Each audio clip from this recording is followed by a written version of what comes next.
Bom dia, nossos queridos seguidores de nosso programa Tempo de Consulta, JCJ News, JCJ Comunicação, edição especial, o papel do jornalismo em tempos de campanha eleitoral e pandemia. É uma honra ter nossos convidados aqui juntos. Lucas Brito, muito bom dia a nossa presidente do Sindicato de Jornalistas, Rio Grande do Sul,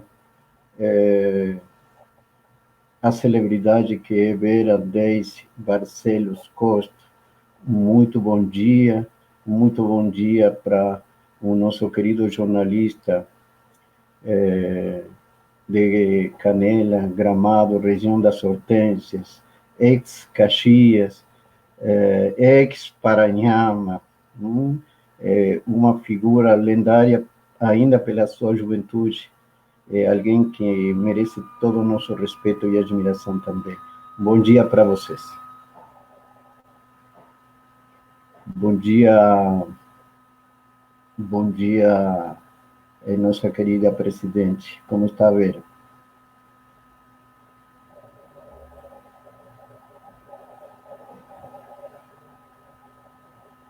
O áudio, Vera.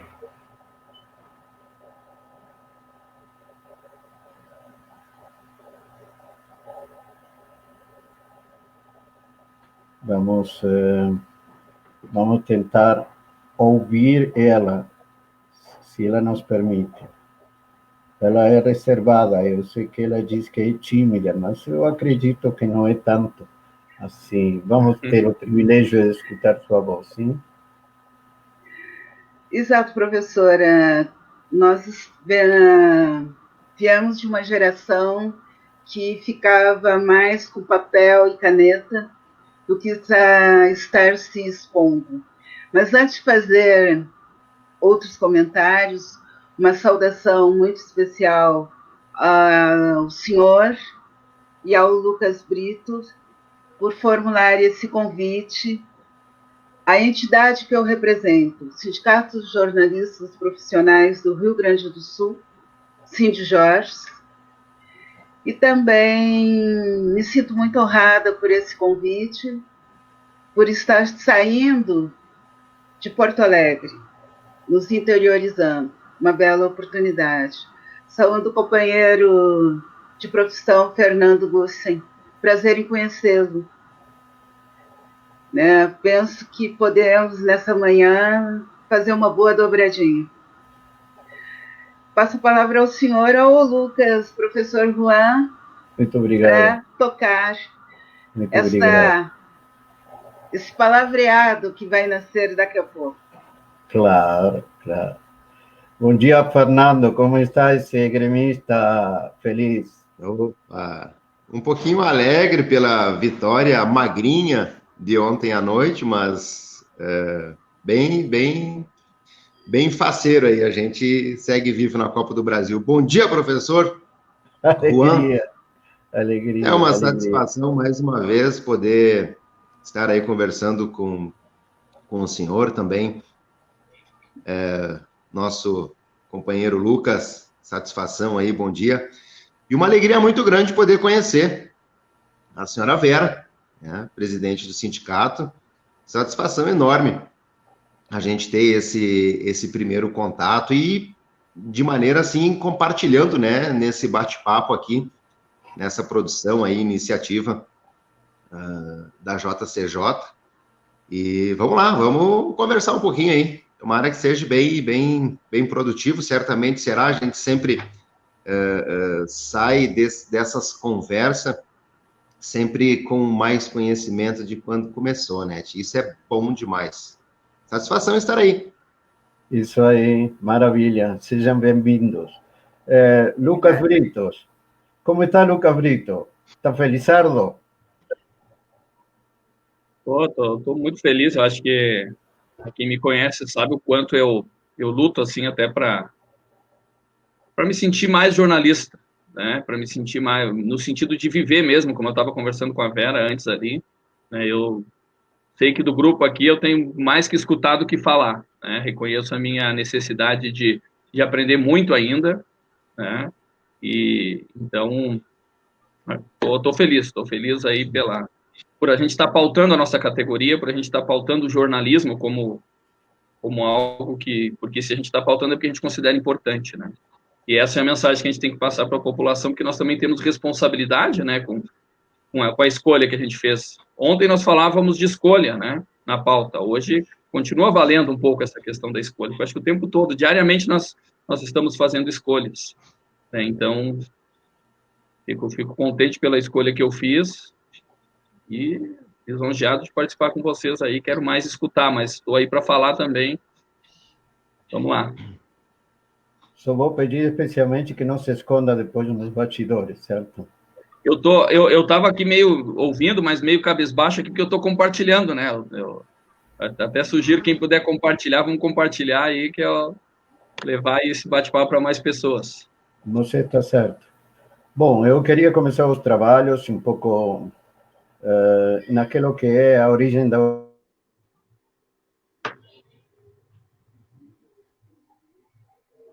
a gênese, poremos os primeiros passos.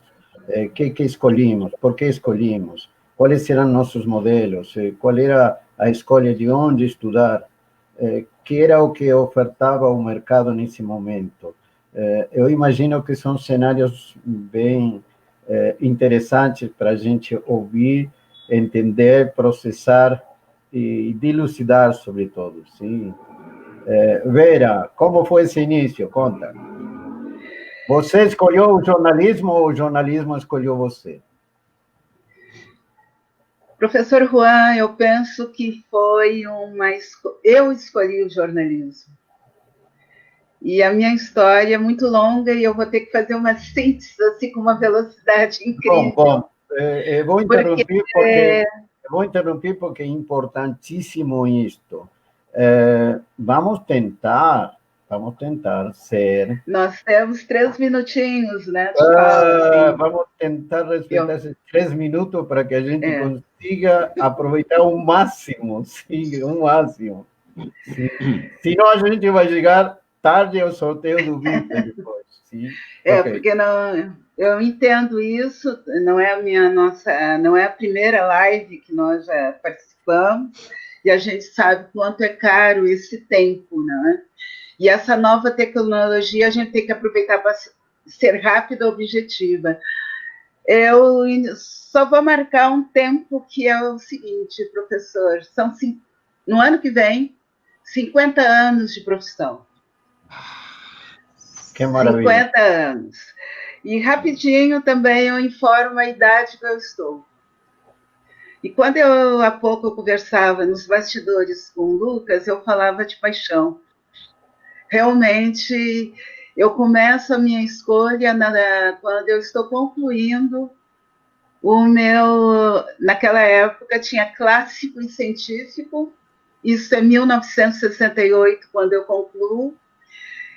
Mas antes, o que me motiva são as muitas leituras que eu fazia, e daquele correião, que era tamanho estande, Correio do Povo, e os demais jornais de revista Manchete, enfim, eu dizia para mim, na minha adolescência, que eu queria escrever, e foi aí que eu comecei a me apaixonar pela profissão.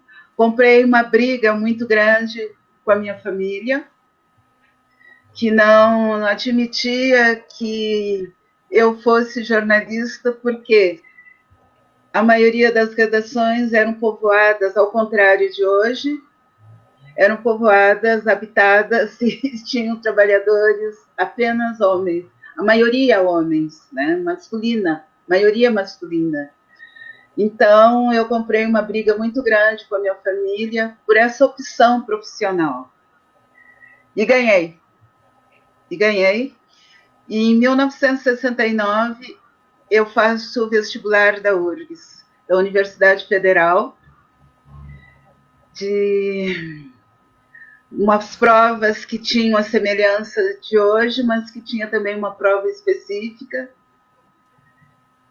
e fui aprovada nesse vestibular, cujo curso e ainda estava dentro do pátio central da Universidade Federal, no prédio da Filosofia.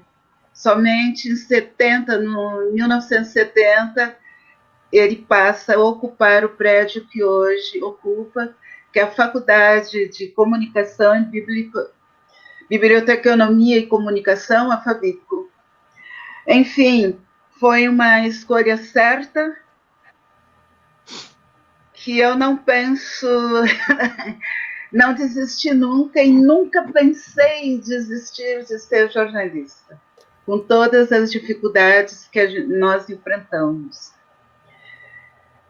Tem uma história marcante no jornalismo esportivo, e eu peço a gentileza do Lucas ou do professor que marque o meu tempo, porque eu estou sem o controle 30 segundos. 30 segundos. Então, em 30 segundos eu digo que eu sou movida ainda pela paixão. Jornalismo é tudo para mim. Tudo, tudo mesmo. O espaço que eu estou e mais outras coisas. Eu me emociono também. Isso aí, maravilha. Hoje vai ser um dia, provavelmente, de emoções e de revelações. Eu quero lembrar para todos, antes de passar para a palavra do Fernando Gusso, que hoje não existe a casualidade, sim a causalidade. Hoje se comemora, se celebra o Dia do Livro. Sim? E eu sou da época do livro folheado, do livro abraçado, do livro da relação tátil amorosa, cheiro de livro, sim? Ir a dormir com o livro na mão.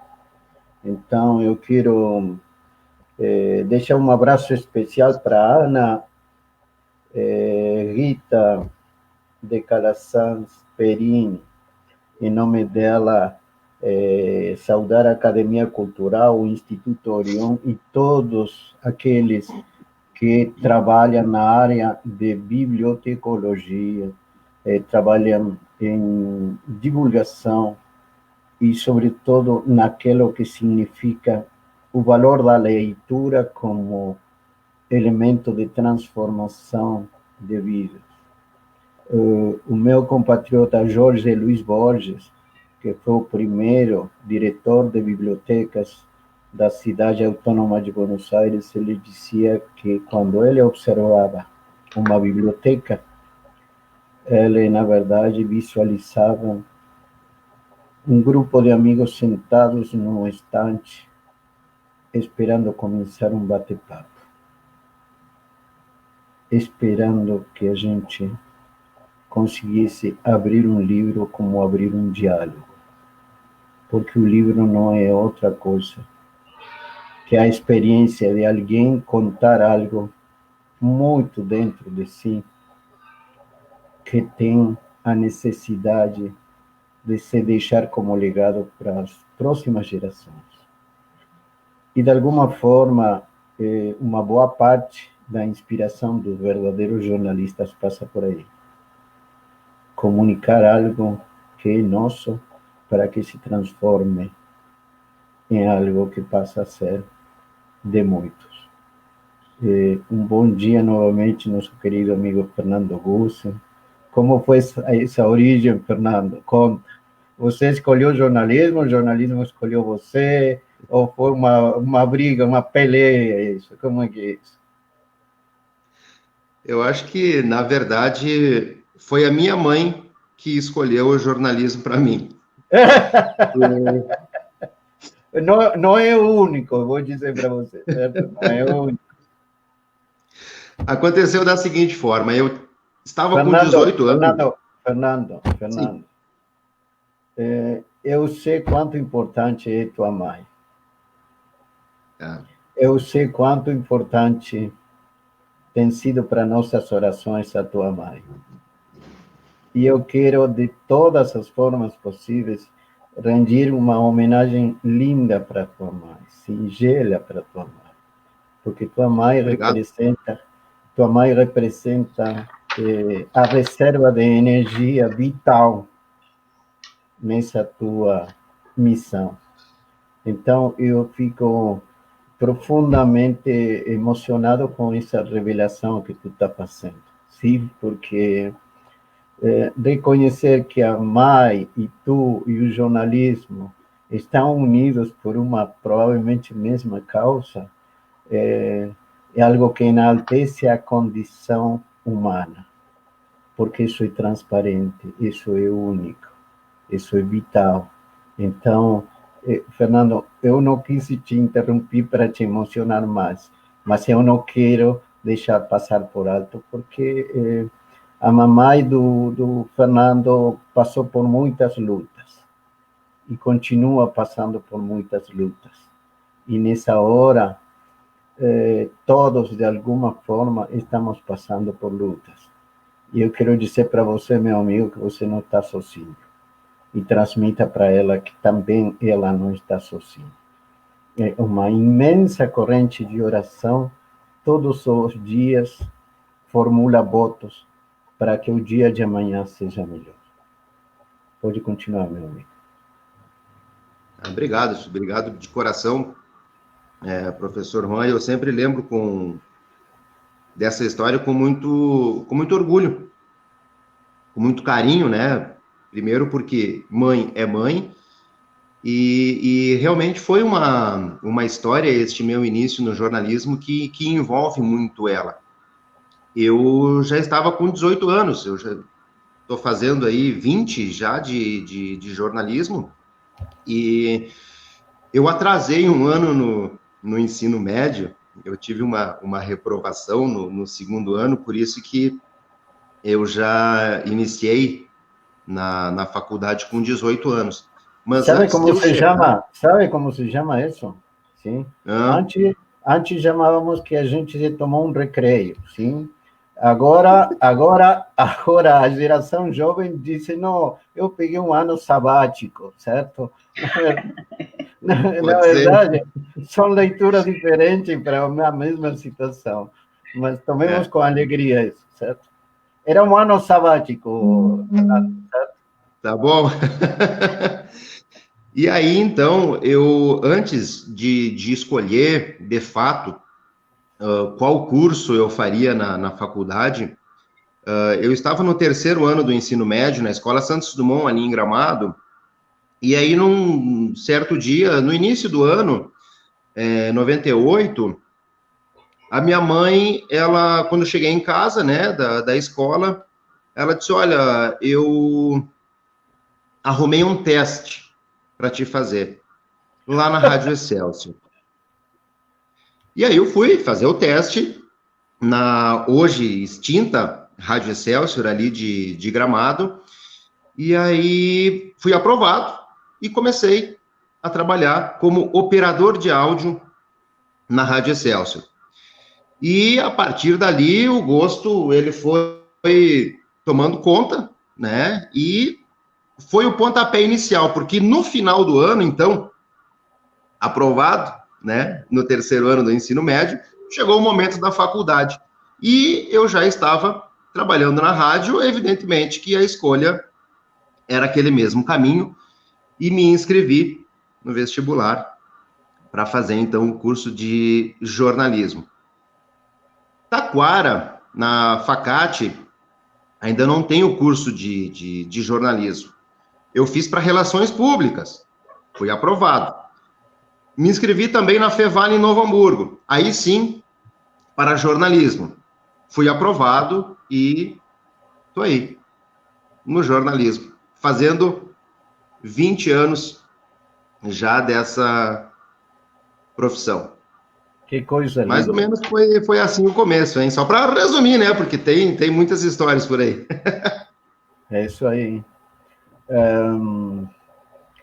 Claro, o nosso amigo Lucas também deve ter sua história. Como foi essa história, Lucas?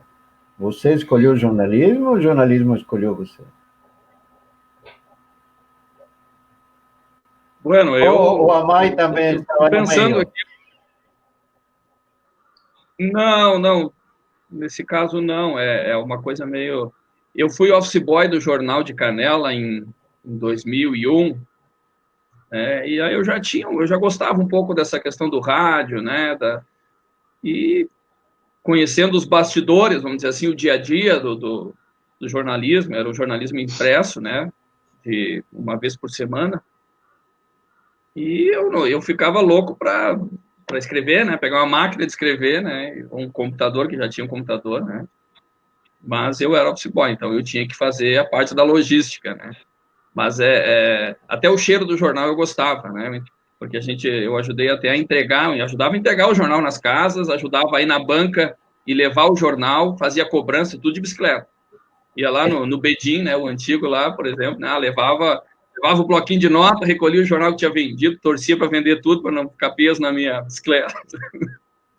Mas tudo isso vai motivando a gente quando tu consegue, que eu acho que às vezes falta, né, para o profissional essa vivência, né, até para, né, que isso influenciou para mim, né, até a Rita, que é da prefeitura de Canela, que também trabalhava na época, e então a gente vai aprendendo juntos uns com os outros, né, e eu tenho um tio que também se formou em jornalismo, mas mais voltado pro rádio também, então eu via ele fazendo locução, fazendo essas coisas, e isso influencia, geralmente no meu caso eu fui influenciado por alguém da família também, né? E eu demorei um pouquinho para, não sei se posso entrar na parte da formação também, para o próximo momento. 1 minuto e meio, Luca, então esse é o tempo. Tá. Aí eu comecei, né, com 17 anos, eu entrei na UX aqui em Canela, no núcleo universitário, fazendo administração. Mas eu já tinha poxa, eu quero jornalismo, mas é o que está mais próximo. Aí estudei ali um ano, fiz 12 disciplinas, e aí eu consegui a transferência para a Unicinos, né? E aí eu comecei a fazer, só que eu tinha que pagar a minha faculdade, né? Então, eu levei 10 anos para ter o meu diploma.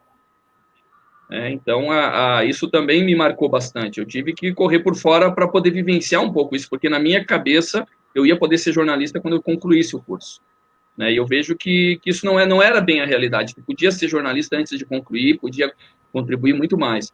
E eu comecei a fazer outros movimentos, participei inclusive de alguns congressos do jornalismo, né? Tanto que eu tenho essa tendência também a puxar um pouco para o lado do sindicato, né? Por essas lutas da categoria. Então, em resumo, é isso. Me formei em 2013, né? E acredito que eu acabei tendo que escolher o jornalismo, porque o preço que eu paguei no sentido de tempo para conseguir pegar o canudo, até estou com ele aqui, ó, para conseguir pegar o canudo, foi uma luta. E além dos 10 anos estudando, eu tive mais alguns anos para pagar, né? Então, isso é sinal que eu realmente tive que escolher o jornalismo, que eu podia ter desistido, porque eu comecei em 2005 no jornalismo, aí depois caiu a obrigatoriedade do diploma, muitos colegas desistiram, eu não desisti, mas a gente sente que fragilizou, né? Então, mas eu escolhi, estou aí querendo perseverar. Obrigado pelo apoio de vocês aí. Essa é a minha parte aí desse primeiro momento. Muito bem. Estava com crédito de 30 segundos, Luca, então você foi generoso, certo?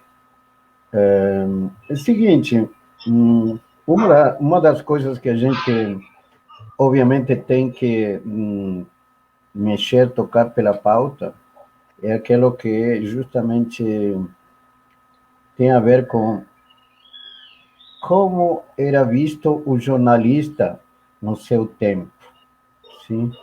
Como é visto hoje o jornalista? Como você acha que a sociedade está vendo o jornalista? E o que é mais interessante, qual é a perspectiva que você tem nesse sentido? Eu brevemente posso dizer que a gente, enquanto fazia jornalismo, com meu melhor amigo, que éramos jogadores de futebol os dois, que jogávamos no mesmo time, obviamente criamos uma revista, fizemos de empreendedores, sim, fazíamos nossas experiências e ainda trabalhávamos em mídia. E claro, era o tempo da mídia gráfica. Aqui temos a Renata. O que diz a Renata? Renata nos disse, Fernando, Luca, Vera, as histórias de vocês nos ajudam a protagonizar também as nossas. Obrigado pelo exemplo, pela força e pela resistência. Seguimos, seguimos. Então, eu quero dizer isso porque a gente também teve programas de rádio, a gente fez produção jornalística para TV, para rádio. E como era visto o jornalismo na minha querida terra? O jornalismo tem uma tradição argentina. O jornalismo ele tem um respeito. Não é qualquer um que pode ser jornalista. O jornalista precisa mostrar a sua carteirinha, precisa ter sua formação.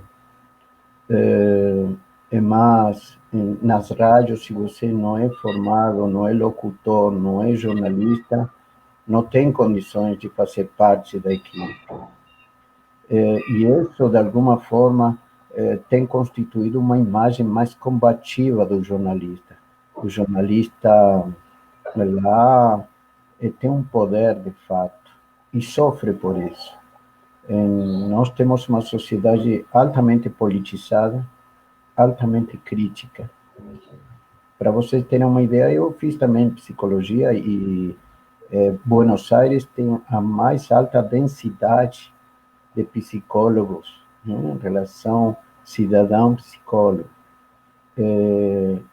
A cidade de Buenos Aires, só ela tem mais de 1.560 livrarias, sim?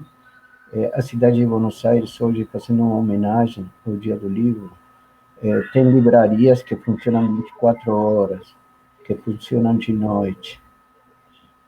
Então, a relação nossa com a leitura, com o interesse intelectual de se mexer, de participar. A Carmen Eloana nos disse que a maior satisfação do ser humano é fazer aquilo que gosta.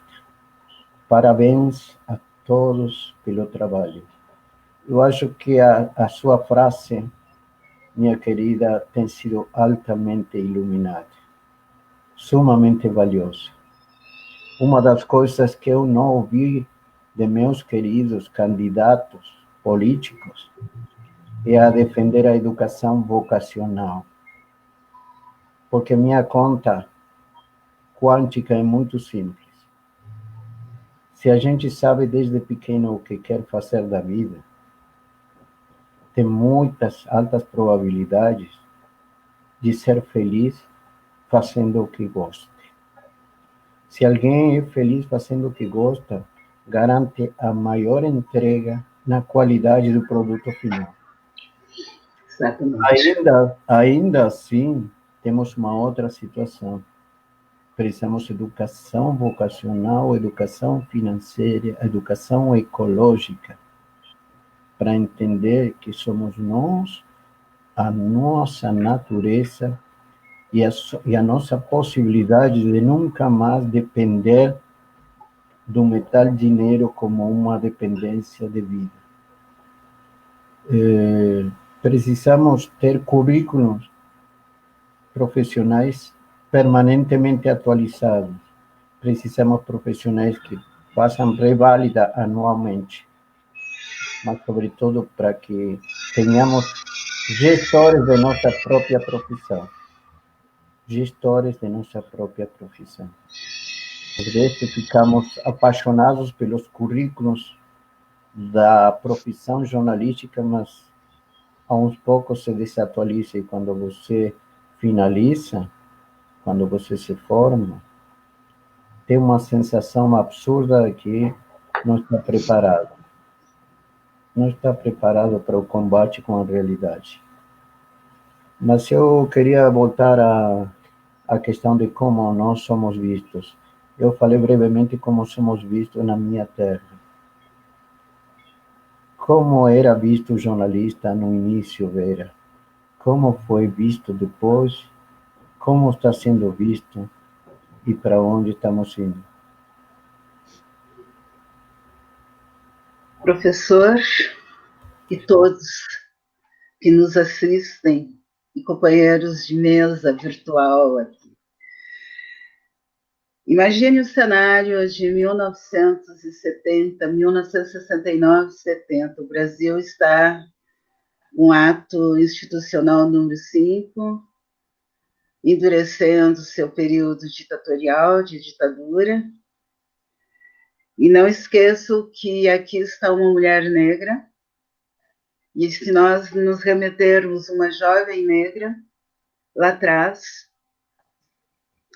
que gostava, sim, além dos jornais, viu, professor, já que quando o senhor abre, no segundo momento, o senhor fala que hoje é o dia do livro. E eu quero ver se eu consigo contar essa historinha de forma muito rápida. Até hoje eu durmo muito pouco, eu durmo 4 horas por noite. Por quê? Quando todo mundo na minha casa ia dormir, eu ia pé por pé para ler, assaltar a biblioteca que tinha nessa casa. A minha história precisaria ser contada, mas ela está aí compartilhada nos espaços virtuais, e aí vocês vão entender por que eu estou fazendo essa referência no dia do livro, porque eu sou uma voraz devoradora de livros desde a minha adolescência.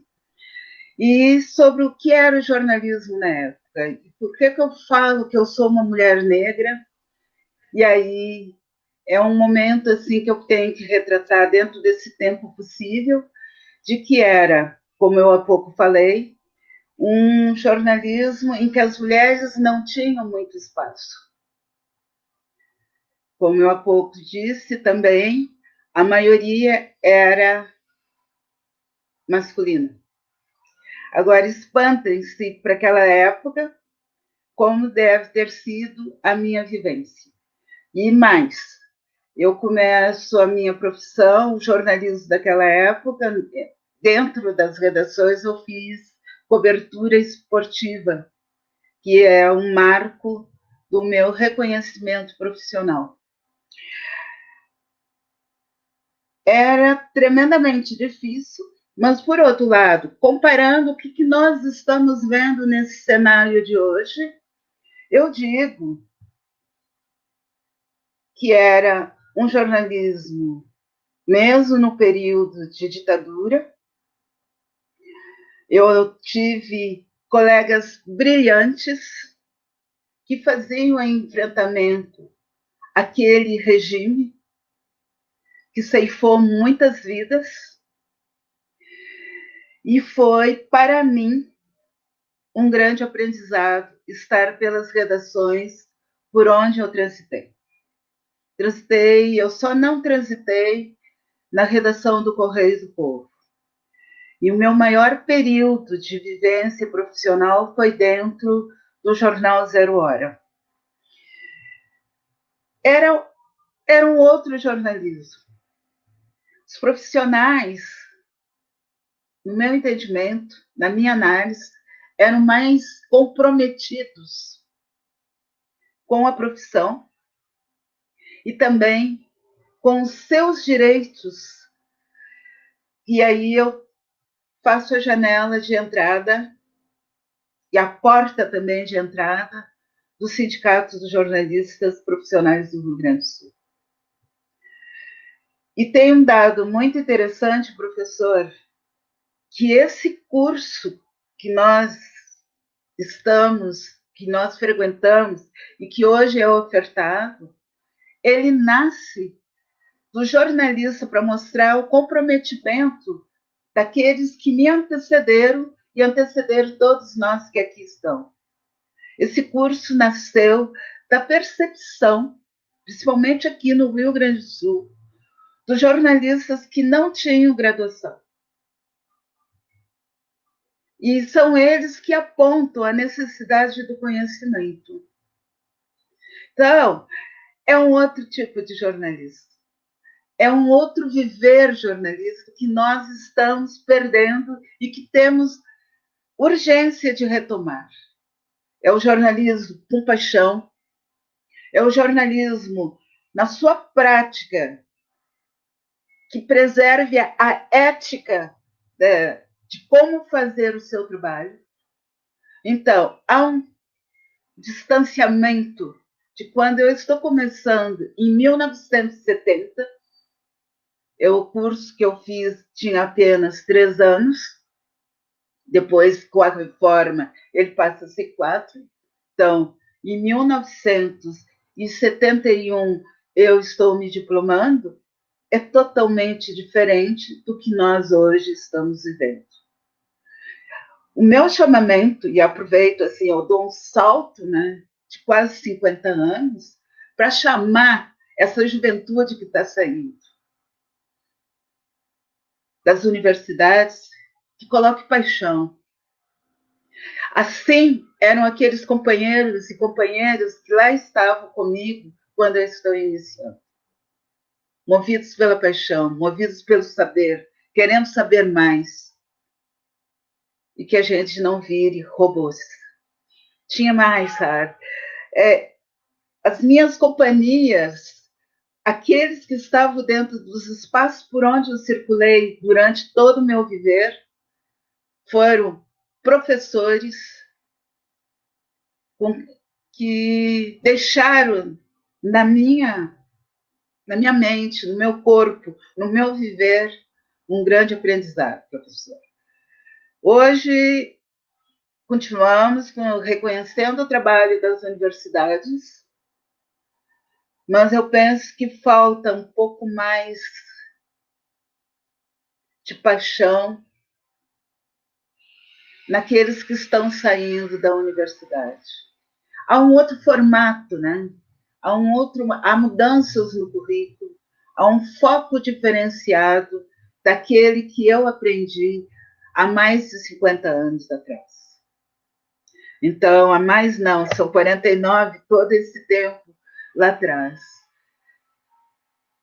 Eu não sei, a juventude de hoje ela está muito pragmática, né?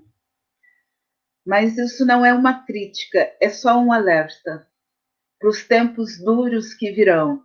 E teve muita coisa que nós enfrentamos com uma jornalista negra e mulher, que, se houver um tempo, a gente conta um pouquinho.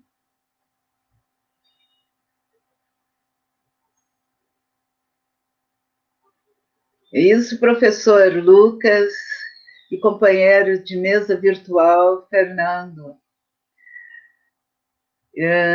Tem muita coisa em pouco tempo para a gente contar, e eu estou dando chance para o professor que está com o fone fechado, né, para ele falar, porque eu acho que eu passei até dos meus 3 minutos. Quero ser mais cuidadosa. Muito obrigado, professora. Não sou professora. Muito obrigado. Existe uma questão altamente significativa. Alguma vez alguém me disse: o que é um professor? Professor. E aí a gente se planteia propositalmente uma questão. A gente que lida diariamente com a etimologia, aquele que se encontra com essa relação íntima da antiga folha em branco na máquina de escrever, hoje a tela em branco no computador. Sim. A Carmen Lúcia Seivich, nossa vereadora, ela nos diz: que lindo poder ouvir as histórias destas pessoas, parabéns. E quando a gente fala em professor, voltando a importância do que é o desafio da folha em branco, da página, da tela em branco, a gente se pergunta, se passa aquela pergunta: o que vou fazer agora? Como é esse desafio que eu vou começar a escrever? Para quem vou escrever? Será que aquilo vai ser lido? Eu vou escrever ainda que não seja lido por ninguém? E aí? A questão do professor e da professora é porque, de alguma forma, você professa como um cultuar a memória do conhecimento. Você professa como uma religião a palavra, a comunicação, a mensagem, a conexão, enlace, mas, sobretudo, legado de conhecimento. E quem, como você, tem tanto conhecimento e tanta experiência, não pode ficar em você. E cada palavra que você emite e cada mensagem que chega para nós é uma lição. E, portanto, a gente pode ou não incorporar, a gente pode ou não aprender. A oportunidade de quem está nos dando uma aula é própria de um professor. Minha querida presidente, eu quero comentar aí com a questão de quanto importante é entender o que era visto como jornalista. Como você viu essa sua experiência na década dos 70? Você imagina a década dos 70 na Argentina com ditadura militar, certo? Uma década infame, com muitos profissionais do jornalismo perseguidos, mortos, com muitas vidas perdidas. E uma das coisas que já começamos a tomar e vivenciar de corpo e alma, de pele e osso, e a censura. Sim? Até que ponto você, quando pensa, é perigoso? Até que ponto você, como influenciador, passa a ser um subversivo? Até que ponto as palavras de nossas participantes acompanhando na audiência nos falam de uma palavra interessante, como é a palavra resistência. Então, o jornalista muitas vezes foi visto como parte de tudo isso, de uma rebeldia, de uma resistência, de um olhar crítico, de um olhar inconveniente, e, portanto, as palavras, as formas, como são colocadas, aquelas manifestações, requerem de uma formação, de um profissionalismo, e muitas vezes de uma pele endurecida pelos castigos. O Fernando Gusen e o Lucas formam parte de outra geração. Ontem nós falávamos do valor da democracia, do valor do voto, para aqueles que sabem o que foi e o que é a conquista do voto, da democracia, da liberdade das mulheres votarem, a liberdade e o direito de exercer o poder da escolha, que é o voto.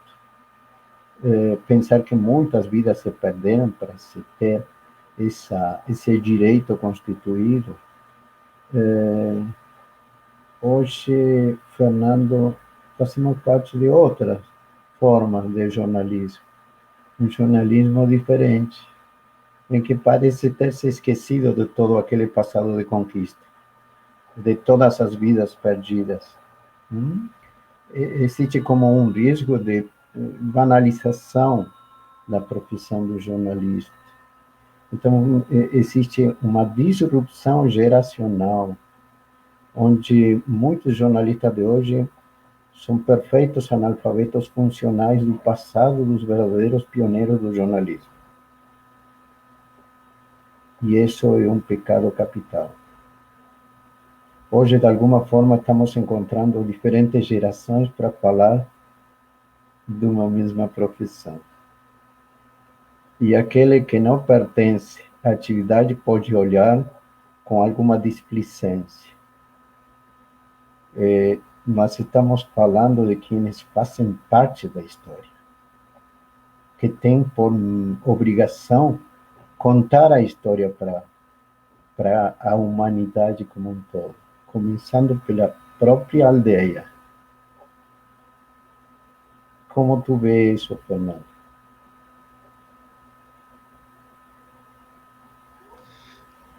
Professor, a gente, nesses últimos anos, vivenciamos muita coisa, muita evolução que provocou no jornalismo uma resistência, o que o senhor acabou de comentar, a Renata também num comentário registrou agora há pouco, a gente resiste, precisa resistir. Eu comecei com o jornal impresso em 2004, como repórter, e isso me proporcionou conhecer sobre diagramação, sobre fotografia, me aprofundar em questões de português. São situações que a gente vivencia dia a dia e precisa, né, estar apto a desenvolver bem. Em 2004 ainda não tinha Facebook, não tinha WhatsApp, e eu continuo numa posição de redação com colegas repórteres, colegas jornalistas, mais ou menos da mesma forma que foi em 2004. Entretanto, de lá para cá, a gente viu uma evolução, principalmente na esfera tecnológica. E isso hoje nos exige muito, porque quanto mais a tecnologia avança e o Facebook vai tomando conta, mais ainda eleva-se a responsabilidade do jornalismo. O nosso papel se torna cada vez mais importante. E agora, mais recentemente, a gente ouve falar muito sobre fake news. Isso é uma realidade que a gente precisa, nós aqui, jornalista, com apuração, com investigação, com a busca pela verdade, trabalhar e gerenciar dia após dia. Eu costumo dizer muito para os colegas, principalmente os mais novos, e aqui eu já entro numa situação que me fez e me faz concordar plenamente com o que a Vera nos trouxe, que é o comprometimento. A tecnologia, ela nos traz muitas facilidades, muito dinamismo, mas a gente acaba deixando de lado, a gente vê, né, os colegas de profissão aí, principalmente os com menor tempo de profissão, deixando de lado muito esse comprometimento.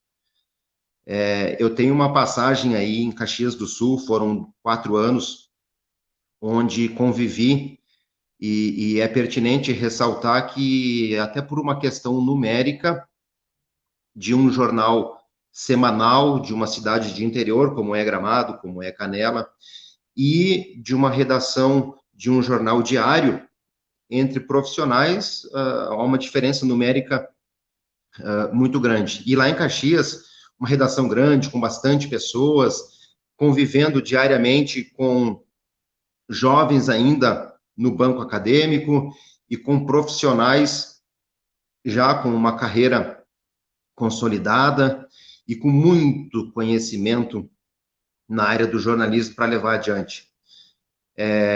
Olha, foi um aprendizado fantástico. Luiz Carlos Herbes, Roberto Unoff, André Tages, pessoas do jornalismo ali de Caxias do Sul, nossa, são tantos outros mas que eu tive a oportunidade de sentar lado a lado numa redação, cito, né, esses 3 nomes, mas há muitas outras referências, um aprendizado muito grande e um comprometimento com a verdade, com a apuração, com aquele jornalismo mais investigativo, de ir a fundo, de buscar todos os pontos, todos os lados, ouvir todo mundo, o maior número de fontes possíveis. A faculdade, ela ensina que um dos princípios básicos é duvidar sempre. E a gente não vê isso acontecer hoje. Postou ali qualquer coisa, nossa, aquilo ali já é verdade. Não há esse princípio de duvidar se aquilo ali de fato é verdade e ir buscar em outras fontes a veracidade daquilo ali. E esse comprometimento que a gente acompanha e viveu dessas pessoas com mais história dentro do jornalismo, a gente não encontra com tanta facilidade nos mais novos que estão aí no jornalismo, porque é tudo muito dinâmico e essas pessoas têm na sua natureza essa dinâmica, é tudo muito rápido, é tudo muito ágil, e aí aquele comprometimento acaba ficando de lado, de tu fazer o aprofundamento. E aí volta lá para o início, quando a questão é justamente a resistência. E a gente está aí, resistindo.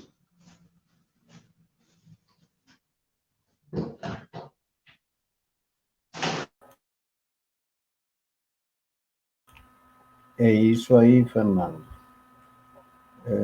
Nós precisamos acelerar os passos, dizer que o nosso tema tem sido inicialmente o papel do jornalismo em campanhas eleitorais e pandemia.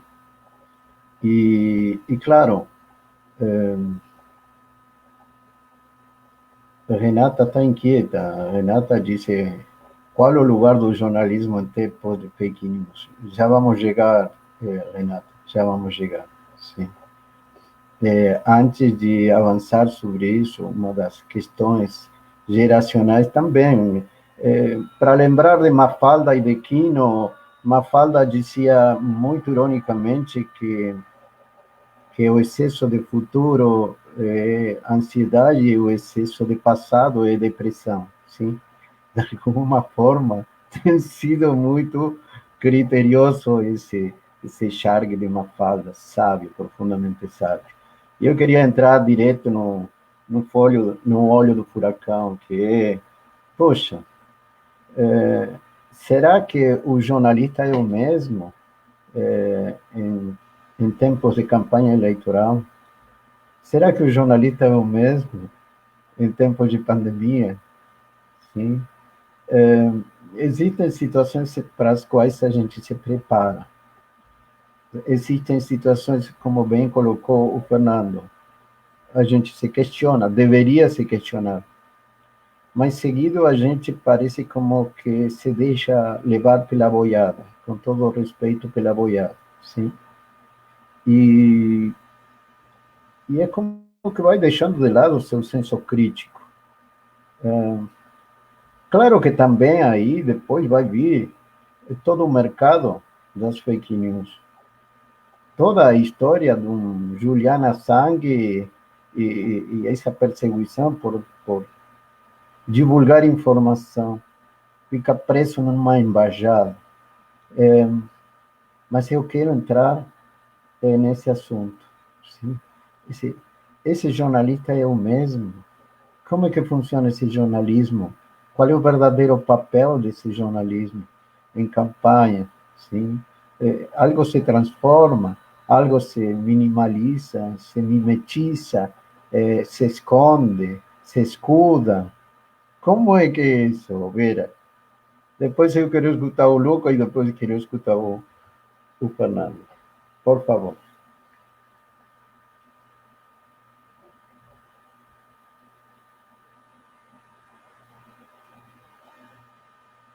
Precisamos ouvi-la, Vera.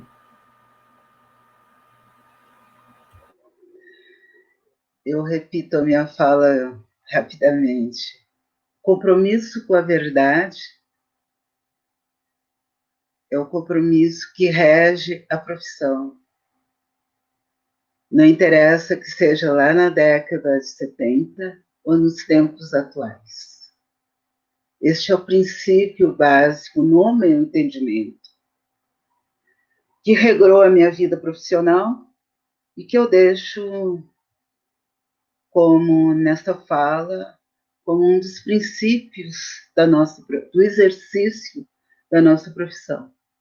É com a verdade, como bem há pouco falou Fernando. É disso que hoje nós estamos, que é a pauta desse nosso, vamos falar programa, né? Para não falar em live, as palavras do estrangeirismo que a gente usa. Tanto faz você estar dentro de uma redação fazendo uma cobertura de futebol, jogo do Grêmio, jogo do Inter, como se você está numa campanha eleitoral. O compromisso é com a verdade e com a ética. Esses são os princípios básicos do jornalismo. Ou seja, quando você está fazendo uma campanha eleitoral, você tem que falar, escrever o que é verdadeiro.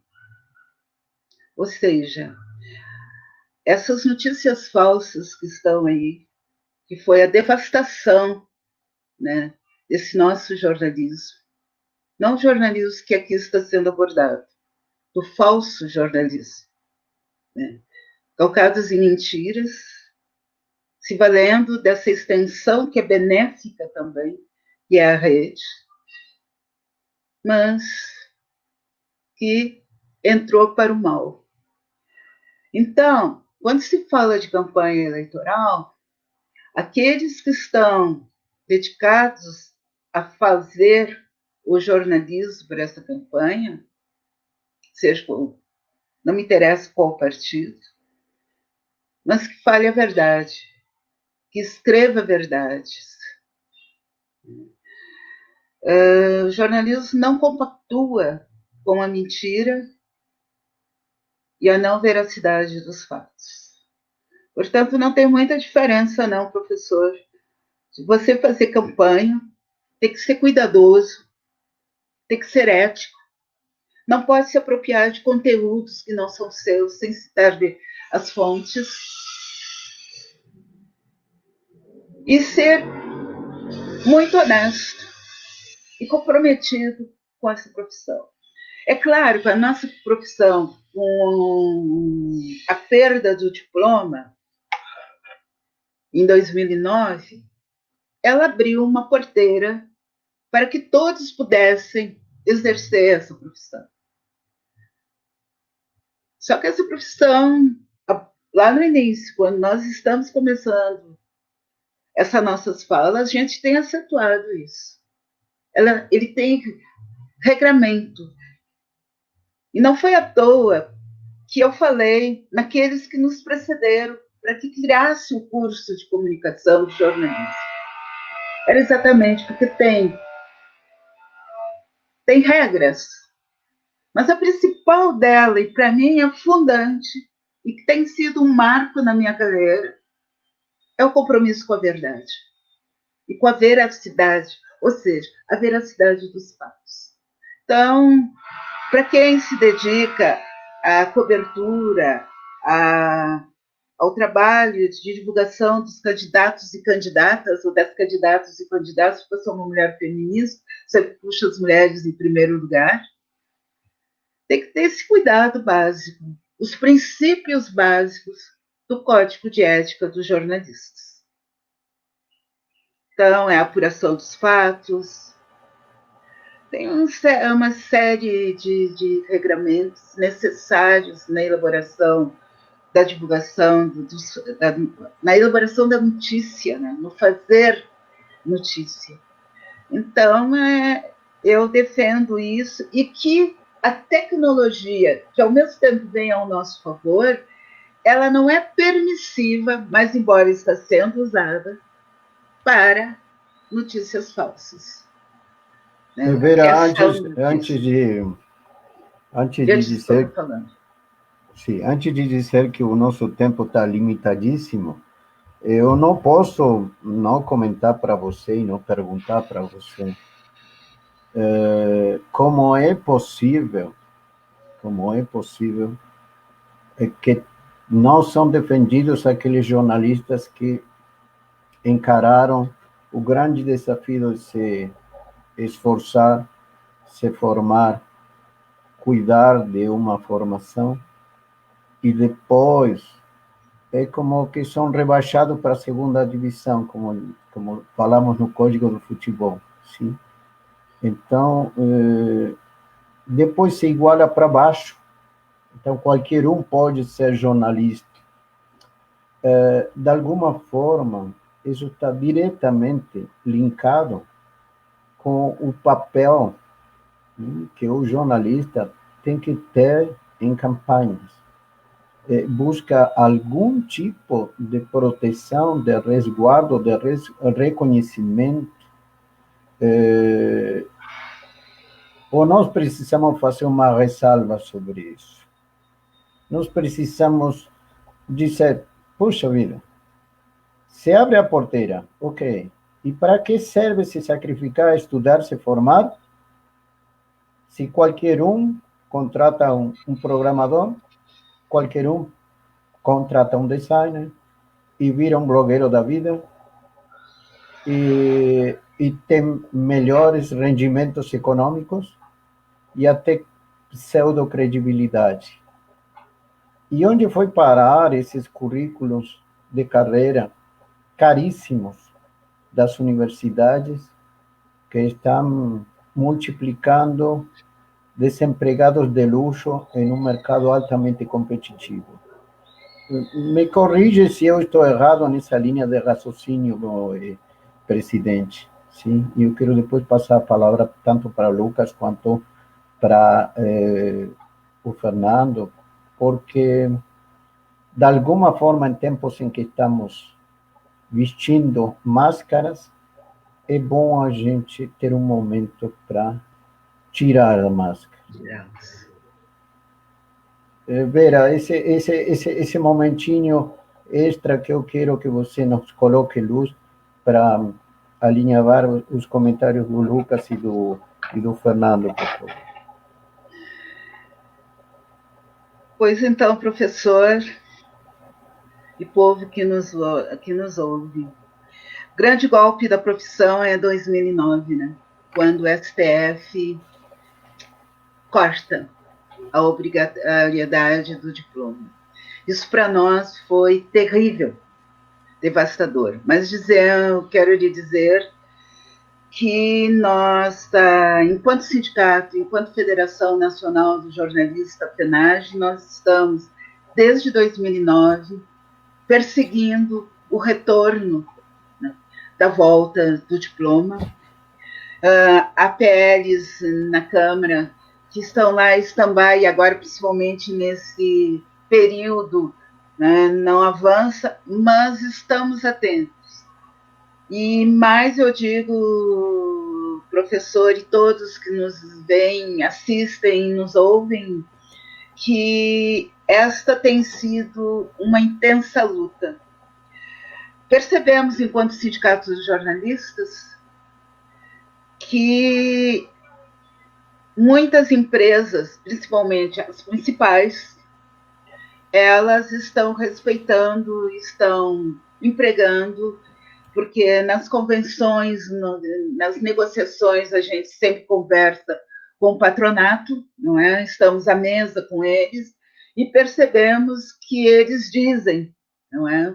Não temos como monitorar, e principalmente nesse ano, e que nós estamos há 8 meses nesse sistema todo de home office e tudo online, que não, nós contratamos pessoas diplomadas. Eu não tenho uma visão do interior, mas estou vendo, tanto pela fala do Lucas, a sua e do Fernando, que essa situação não é como se apresenta aqui na capital.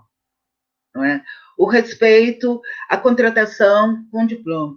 E a FENAGE está muito atenta a isso, e dentro de tantas outras demandas que ela tem e nos apresenta, como a regularização da profissão, a iniciativa de um Conselho Nacional de Jornalistas, que foi vetado também lá atrás, entre 2013, 2012 e 2013. Então, há sim uma preocupação do sindicato na valorização dos jornalistas diplomados. para não estender muito, né, que eu estou vendo um alerta ali do Lucas, né, que o tempo já está apertadinho. E também porque eu gostaria de ouvir o Fernando e o Lucas. Eu ouvi o teu esforço, Lucas, que foi fazer o jornalismo numa universidade privada. Então, em respeito a ti, em respeito ao Fernando, em respeito ao senhor professor, é que nós defendemos, sim, que o exercício da profissão tem que ser por pessoas diplomadas. Lucas Brito.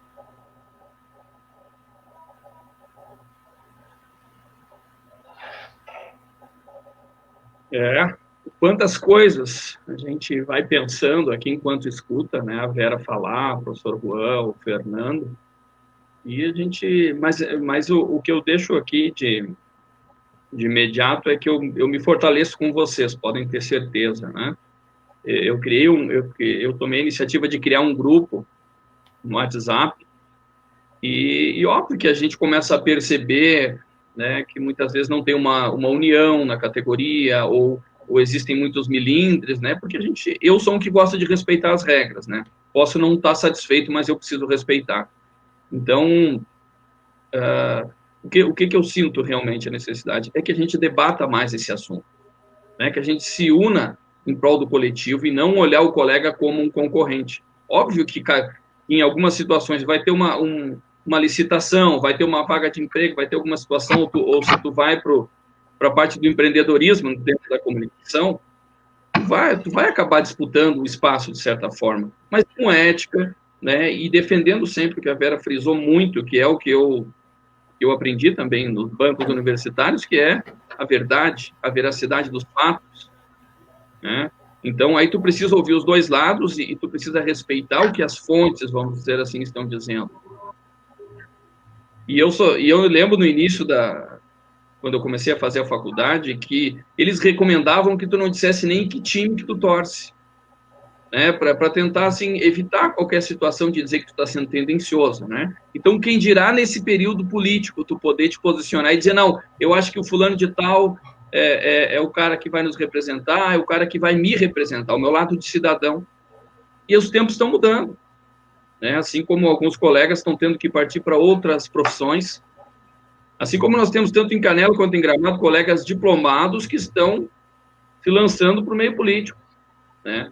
Então, são novos momentos, e eu estou aqui observando também a colocação de vocês, porque por mais que seja um novo momento, nós não podemos perder a essência, né? Então, eu estou rebolando aqui para manter isso, né? Para manter isso, mas sem deixar de considerar esse contexto que a gente vive hoje e toda a história que tem a profissão. O professor Juan está falando alguma coisa ali, professor? Assim, microfone. Lucas, estou escutando com muita atenção. Não.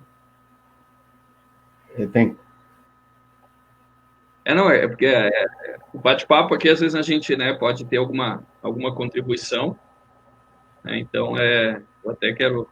eu preciso... Se o Fernando já quiser... Eu preciso passar a palavra para o Fernando. Obrigado, Lucas. Isso aí.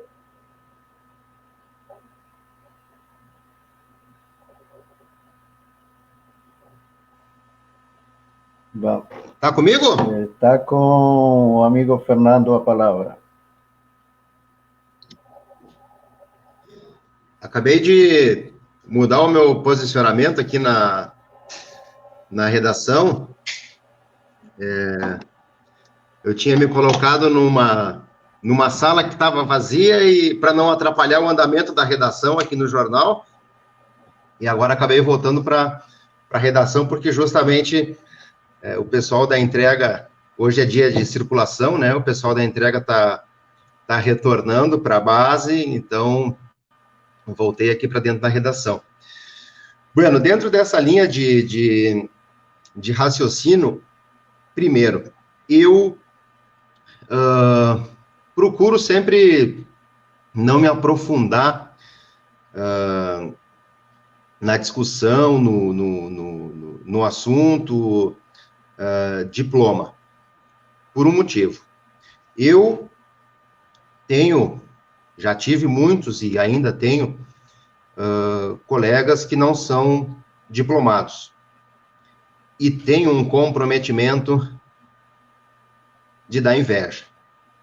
E também, nessa lida, tive muitos colegas, a maioria deles, evidentemente, diplomados que, aparentemente, caíram de paraquedas na profissão.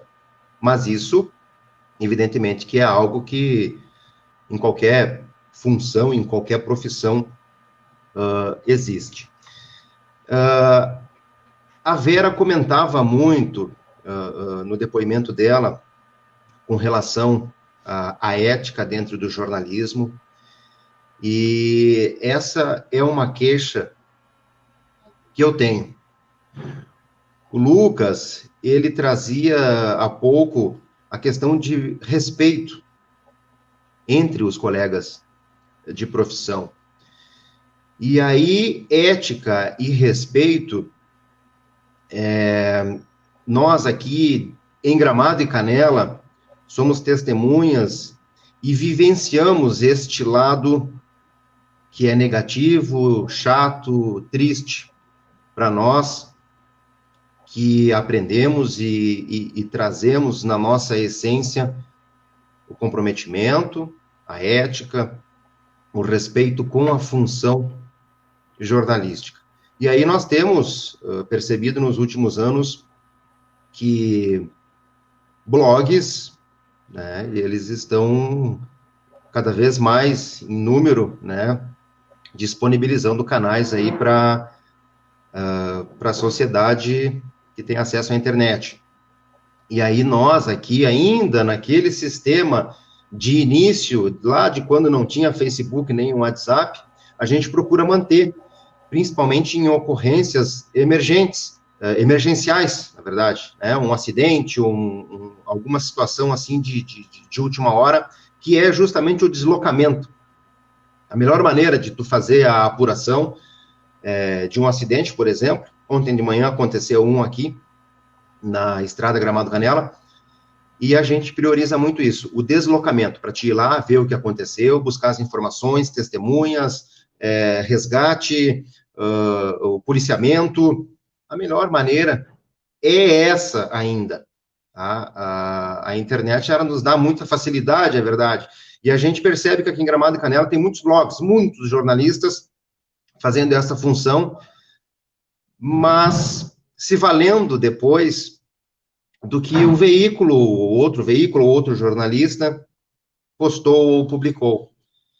E aí a gente pergunta, mas em que momento que a faculdade falhou, ou melhor, em que momento não deu certo a disciplina de ética para essas pessoas, para esses colegas jornalistas? Acontece na fotografia também.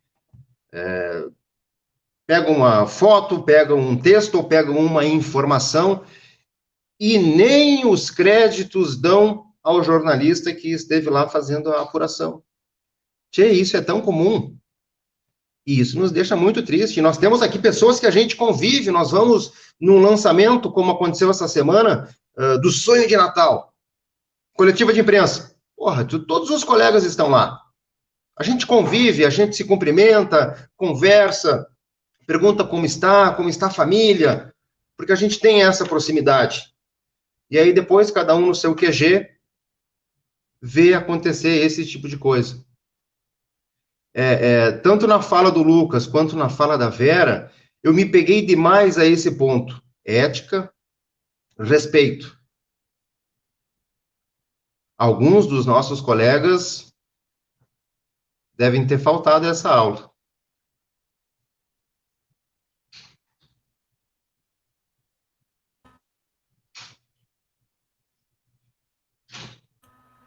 Obrigado, Fernando. É extremamente procedente, oportuno, pertinente. Mas eu queria... Em psicologia usamos uma palavra, desdramatizar. Sim? E que quer dizer isso, professor? Se levamos a sério, nos torturamos. E se levamos na brincadeira, já sabemos quem toma conta do pedaço. Está resultando de tudo isso uma espécie de fake news encoberta, porque o que a universidade promete quando vende o curso de jornalismo é mentira, ou a gente precisa que nem Japão, ano após ano, fazer uma reválida de seu título para saber se está em condições de exercer o seu trabalho. A terceira coisa que é importante é até que ponto a colegiação da profissão, o nucleamento da profissão, nos permite fazer o controle do controle da nossa própria gestão. Se nós falamos que somos jornalistas e fazemos parte e estamos cadastrados, por que alguns recebem convite e outros não? Porque nas coletivas de imprensa nem sempre está todo mundo. De quem é a responsabilidade? Quem faz o controle do controle? Porque quando nós adquirimos algum tipo de cargo de confiança, cargo de representação, ou cargo de assessoria, terceirizamos, ou o que for, chame-se como for, parece que adquirimos algum nível de impunidade, imunidade diplomática ou algum tipo de recurso de amparo superior para com nossos colegas. Então, é preciso chamar as coisas pelo seu nome. Temos medo de quê? Eu sou jornalista desempregado e eu tenho uma categorização. Eu sou jornalista de multinacional e tenho outra categorização. Eu sou jornalista político, tenho outra categorização. Esse é o outro lado da moeda, Fernanda, porque se todos nos conhecemos, e mais numa cidade pequena ou duas cidades pequenas, cada um sabe até onde o outro vai. E por que a gente não se fala de frente? Por que a gente manda essas rasteirinhas, essas facadinhas nas costas? Será que está faltando maturidade nos referentes da profissão? Então, de encontro com tudo isso, a gente tem uma ideia, Fernando, e a gente está pensando em voz alta. Sim. Aquele nosso grupo de comunicação na Serra, talvez esteja precisando de uma palavra da Vera e nos dizer, galera, se vocês querem se unir, vocês querem se organizar e nos facilitar um melhor respeito, uma melhor convivência, mas, sobretudo, igualando para cima. Será que seria conveniente convidar ela e fazer uma live para o setor? Ou eu estou exagerando na dose? Porque também me lembrei do garoto Julian Assange, sim?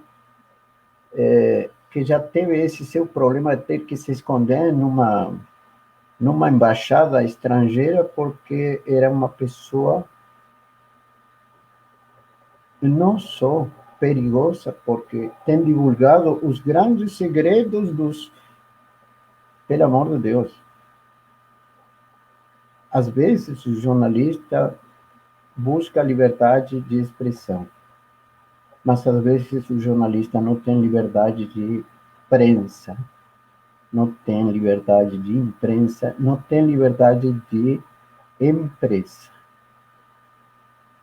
Porque às vezes a própria empresa não permite exercer essa sua liberdade de expressão. Então, talvez a gente precise se dedicar um pouquinho mais a debater, a pensar em voz alta, para defender essa categoria. Porque, caso contrário, nós vamos ter o final do dinossauro. Temos dois exemplos, o dinossauro e a barata. o dinossauro era super poderoso. Nós podemos até ser o quarto poder. Mas, e a barata? Era tão super poderosa como os dinossauros? Não. Mas, curiosamente, das duas espécies, a única que sobreviveu foi a barata, porque se foi adaptando aos tempos. E aí, será que o jornalismo precisa, mais que se reinventar, se readaptar? Eu estou fazendo esses questionamentos em voz alta para que a gente ingresse na roda das considerações finais, até porque nosso tempo tem sido muito rico, mas ele acaba, como todas as coisas. E eu quero também plantear uma questão. Nessa pandemia, a gente percebeu que teve atividades que tiveram muito lucro, e tiveram muitas atividades que foram duramente castigadas.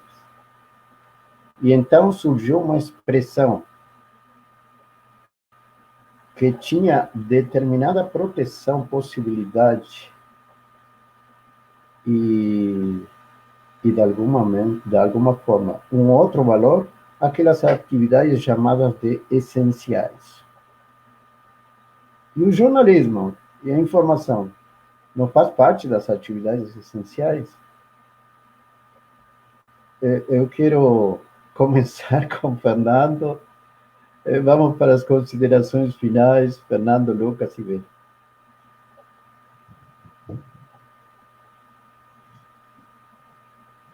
Com certeza, né, professor? Faz parte, sim. Faz parte das principais, inclusive, né? Ricardo Noblat, num dos livros, ele registra que a democracia, ela depende de cidadãos bem informados, e esse é o nosso papel. Então, informação, não só na esfera jornalística, de relatar acontecimentos, de relatar fatos, mas a informação para a sociedade humana é de fundamental importância. Já posso emendar as considerações finais agora, professor? Tá. Eu quero fazer uma referência bem, com bastante afeto. Eu não conhecia a Vera e fiquei muito contente com esse nosso bate-papo.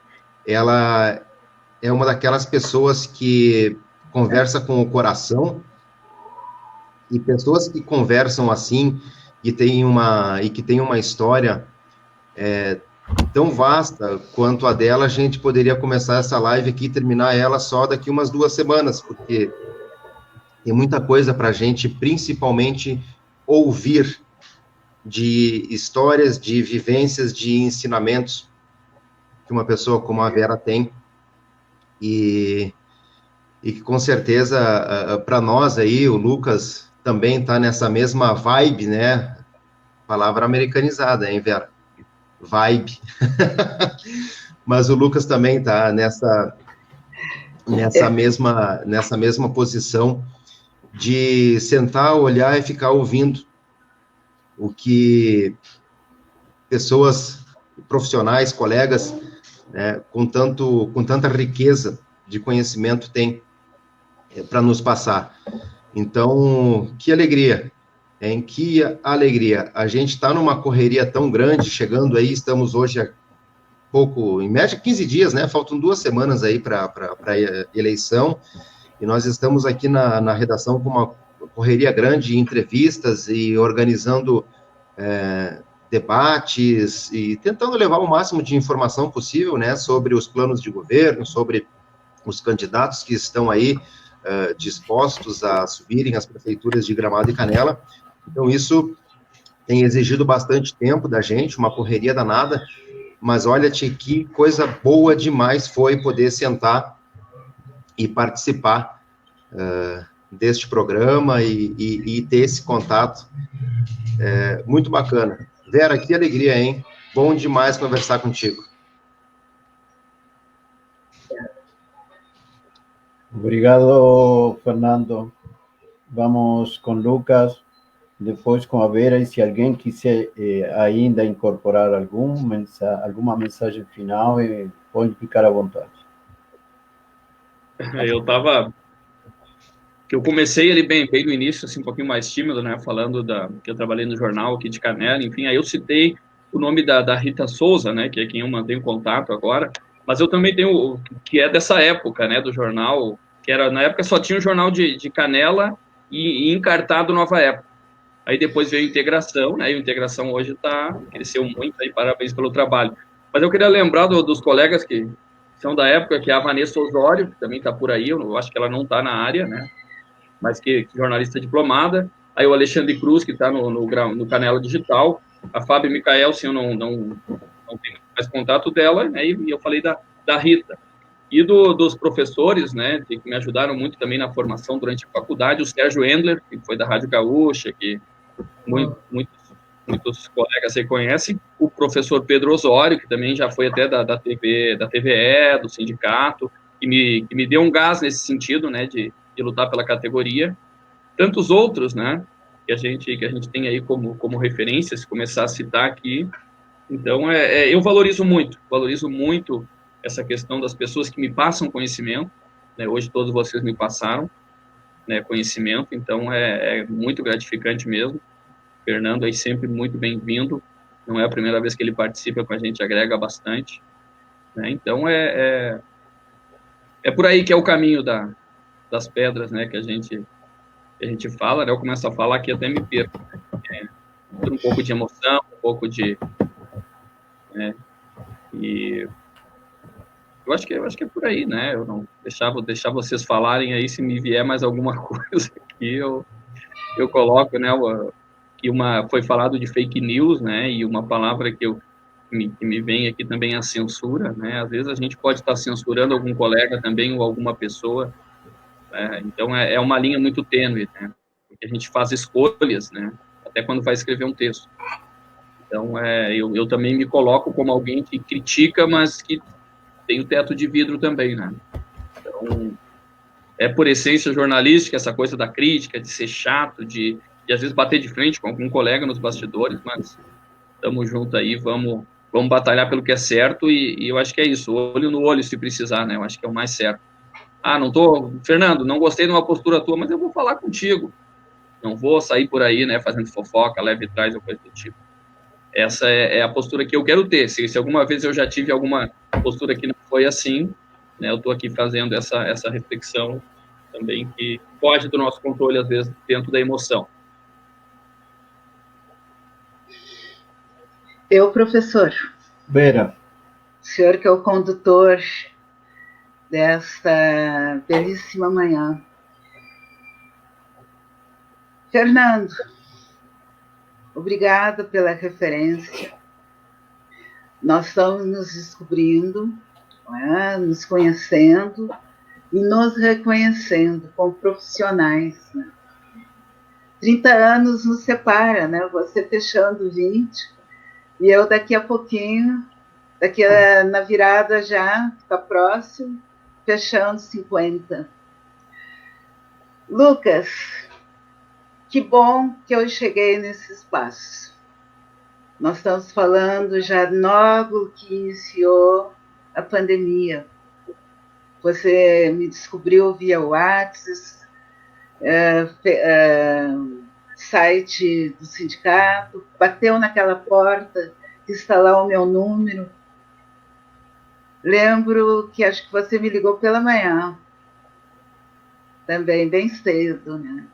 E ali nós já estávamos começando a trabalhar intensamente, muito mais do que trabalhávamos quando estávamos lá na sede. Que bom que estamos aqui, professor, sobre a sua condução equilibrada, zen. Me sinto muito bem recebida, acolhida nesse espaço.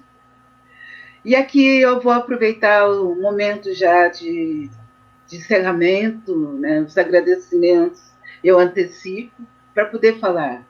E eu disse para o Lucas que ia aproveitar esse momento para fazer um chamamento da categoria para uma reunião, professor Lucas e Fernando, que não seja uma reunião live, uma reunião pública, mas a gente ocupar a sala virtual do sindicato, chamando todo mundo que está aí.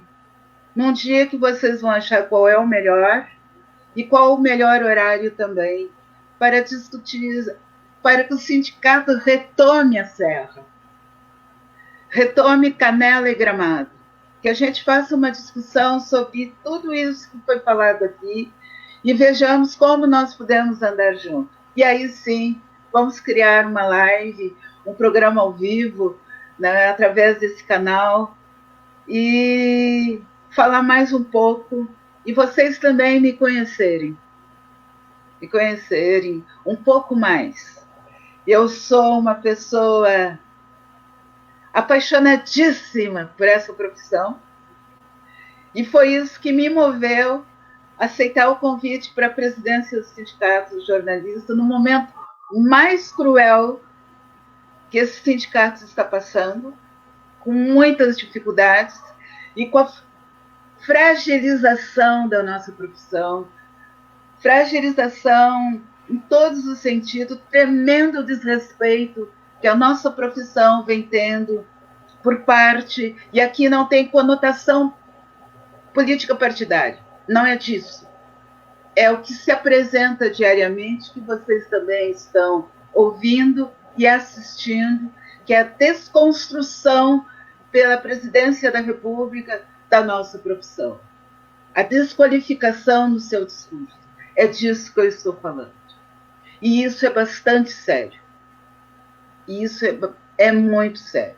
Mas aqui fica o meu grande agradecimento, falando em nome do Sindicato dos Jornalistas Profissionais do Rio Grande do Sul, SINJOR, pela oportunidade que nos foi dada nesta manhã, excelente manhã, na convivência de vocês três. Então, e da convivência do público também, que eu sei que nos assiste. E que mandaram, que fizeram as suas intervenções nesse espaço. Professor Juan, Lucas, Fernando, que maravilha. Muito obrigada. Nós que agradecemos, Vera, tem sido realmente uma enorme satisfação, sim, uma gigante oportunidade para tornar pública a sua figura na nossa audiência e todos os nossos seguidores. E, de fato, a gente vai pedir, mais uma vez, que cada um de nós possa compartilhar essa nossa live para que se possa multiplicar por todos os cantos da região das Hortênsias, em especial para nossos queridos colegas e todos aqueles que, de alguma forma, possam se sentir identificados com a abordagem desse tema de hoje, mas, sobretudo, com a necessidade de um melhor entendimento que nos abrace, que nos una e que permita que tenhamos uma convivência na atividade profissional da comunicação, que permita um respeito, onde a verdade, o respeito e o profissionalismo possam ter o espaço que realmente merece. E dizer que também estamos em plena campanha política, que também é um momento de escolhas, e dizer que não podemos esquecer que hoje podemos estar no topo da tabela de posições, mas numa hora também podemos ir para a segunda divisão. E seja no topo ou na segunda divisão, nós sempre vamos ter torcedores. E nós sempre vamos ter torcedores, mas também vamos ter aqueles que vão ser nossos adversários, o que não quer dizer que sejam nossos inimigos, sim? Nossos adversários. Portanto, a gente precisa tomar com cuidado aquela parte do livro Eclesiastes, que eu gosto muito de lembrar. Embaixo do sol na terra, todas as coisas têm seu tempo. Temos um tempo para a guerra e temos um tempo para a paz. Temos um tempo para plantar e um tempo para colher. E eu acho que esse é um momento de participar da construção de um novo cenário.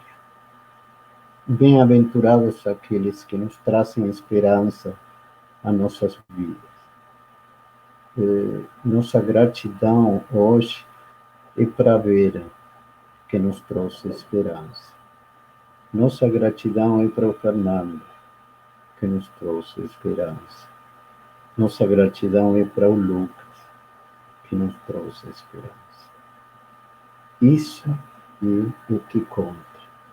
Esse nosso espaço Tempo de Consulta, esse nosso espaço JCJ News, esse nosso espaço JCJ Comunicação, é pretensiosamente jornalismo com jornalista. Mas se alguém assumir o compromisso de querer ser e de coração quer se somar a gente, as portas estão abertas. Devem estar abertas. Porque detrás desses jornalistas estão uma mãe do Fernando, uma família da Vera, uma família do professor Juan, uma família do Lucas. É dizer, precisamos, de uma vez por todas, humanizar o jornalismo e não deixar cair naquilo que parece uma mera expressão mediática, confundida entre blogs, redes sociais e muitos pequenos. Vamos construir um universo melhor a partir do melhor de cada um de nós. Fernando, Lucas, Vera, se tiverem alguma palavrinha mais, esse é o momento e vamos para o final.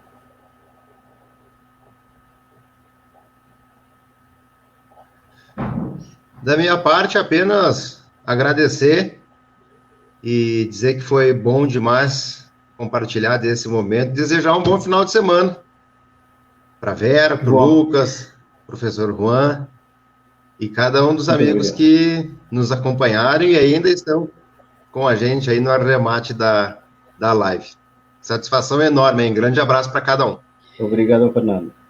E eu vou aproveitar também, eu uso uma palavra, professor, que é constante na minha vida, que é gratidão.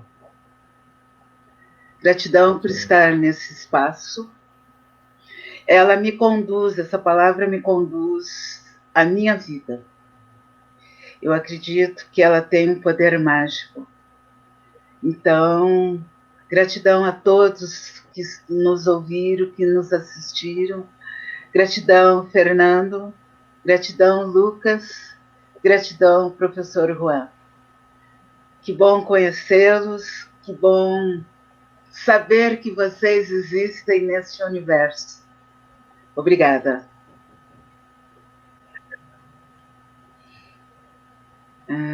Que momento. Obrigado a todos. Grande abraço e até a próxima. Até a próxima. Até a próxima. Até a próxima.